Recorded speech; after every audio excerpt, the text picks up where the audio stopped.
Adolf Hitler himself was homosexual. He actually murdered people to cover up that secret.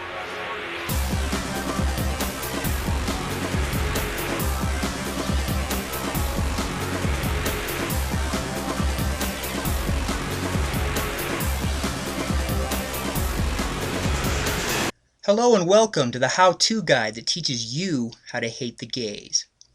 Now, some of you may know that I only recently started hating the gays.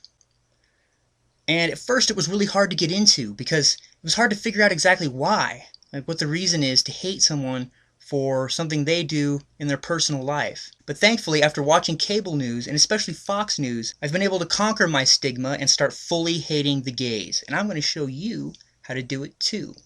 So let's get right to it, shall we? Okay, the first step to becoming a completely bigoted anti-gay hate monger, and this is the most important step, I cannot stress this step enough, people, is you have to become a Christian. You have to accept Christ into your heart, become a Christian, hang out with Christians, watch Christian television, do all things Christian. Hating the gays is universally accepted across all types of Christianity. They're the leading engine for anti-gay hate.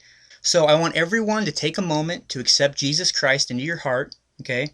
You need to buy into the concept that he did you a favor thousands of years before you were born, so now you owe him praise and thanks from the time you're born until the time you die, or he's going to burn and torture you without mercy for the rest of all time.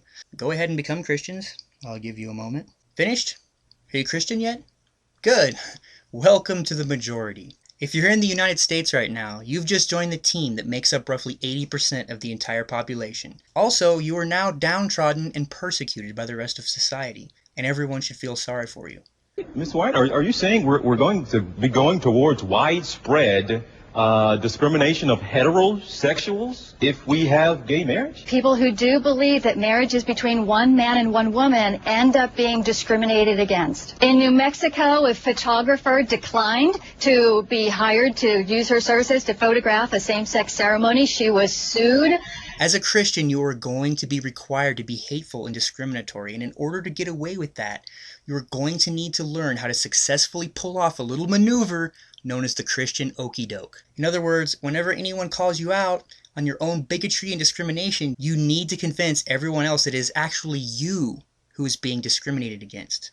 You're going to create a situation in which pointing to fatherhood is going to become an example of prejudice against gays. So if you say children need mothers and fathers, you're going to be treated like a bigot. It means that people like me who think children need mothers and fathers, and religious and faith traditions and schools and anyone who wants to stand up for that idea is going to be treated like a bigot in the public square. But today, on tax-funded college and university campuses across our land, there is a group for whom that open door is being shut. The Christian student. Christian students are silenced or punished for speaking their most basic beliefs.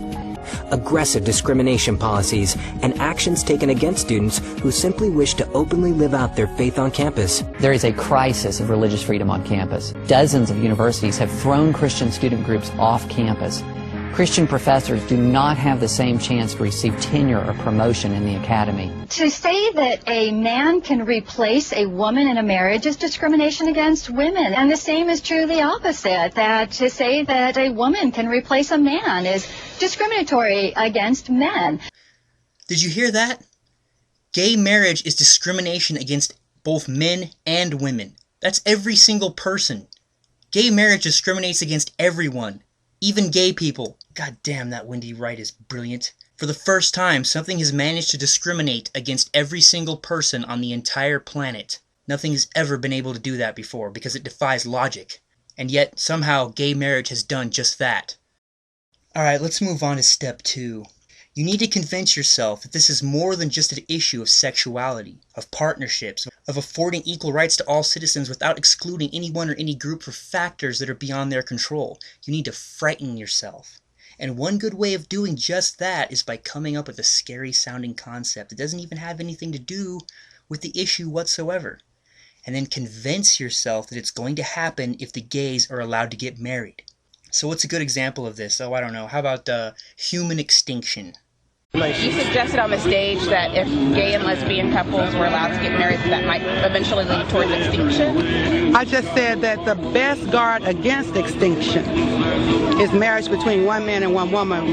That was Martin Luther King Jr.'s niece, Alveda King, arguing against equal rights for all people. Way to break from the oppressive family mold of fighting for equality, Alveda. I'm sure your uncle would be disgusted with you. You see, if Alveda King, Martin Luther King Jr.'s niece, can do it, anyone can do it. So on to point 3, and the final point for this installment of How to Hate the Gays. You need to convince yourself that the gays are dangerous. They are a danger to themselves, they're a danger to society, and they're a danger to us. Adolf Hitler himself was homosexual. He actually murdered people to cover up that secret. And some people wonder, well, didn't the Nazis persecute homosexuals? But Hitler recruited around him homosexuals to make up his stormtroopers, and Hitler discovered that he could not get straight soldiers to be savage and brutal and vicious enough to carry out his orders, but that homosexual soldiers basically had no limits in the savagery and brutality they were willing to inflict on whoever Hitler sent them after. When there's a individual who's a practicing homosexual, there's no question that they are at a significant medical risk. They have an increased risk of HIV, they have an increased risk of sexually transmitted diseases, and they have an increased risk of psychological disorders. Oh, that's a very good point. Remember that. While you're on your campaign of hatred and persecution against the gays, these are people who are prone to psychological disorders.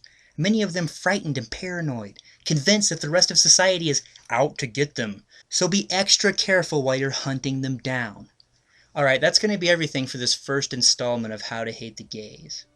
And I just want to say in closing, look, this is what it all comes down to. If you're like me, you don't want to find out that another guy's dick doesn't get hard for the same reason yours does. That's just fucking wrong. If you want to be right, you and Jesus need to have hard dicks for the same reason. Imagine going to a strip club with another guy and realizing your dick is getting hard but his isn't. No, sir.